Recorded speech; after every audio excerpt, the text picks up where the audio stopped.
Welcome to our channel. Today we how to update Malwarebytes on Windows 11, complete guide step by step clearly.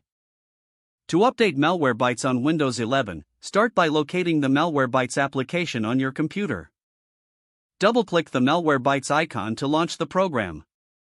Once the application opens, look for the Security tab on the left sidebar. Click on Security to access the main protection settings. Next, find the Check for Updates option. This option is typically located at the top of the window or in the Settings menu.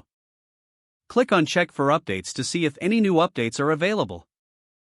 If updates are available, a prompt will appear indicating that updates are ready to be downloaded.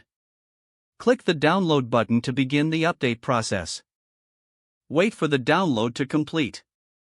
Once the download is finished, the installation will automatically proceed. You may see a progress bar indicating the installation status. After the installation completes, you will receive a notification confirming the update. Review the update details if prompted to ensure you understand what is changed.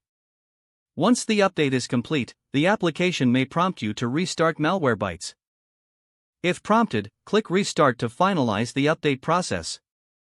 After restarting, you can verify that Malwarebytes is up to date by checking the version number. You can find the version number displayed in the bottom right corner of the main window.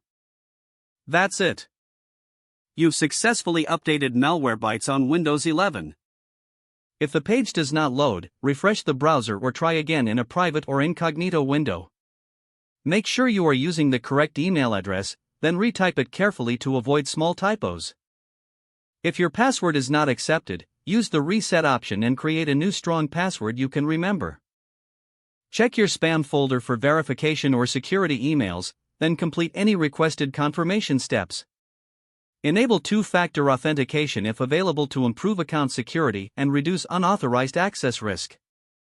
After signing in, review your profile details so your contact information and settings are accurate and current. If you see an error message, note it down and try again after restarting your device and internet connection. Log out when you finish, especially on shared devices, to keep your account and payment information secure. Don't forget to like this video and subscribe to our channel for more step-by-step tech guides.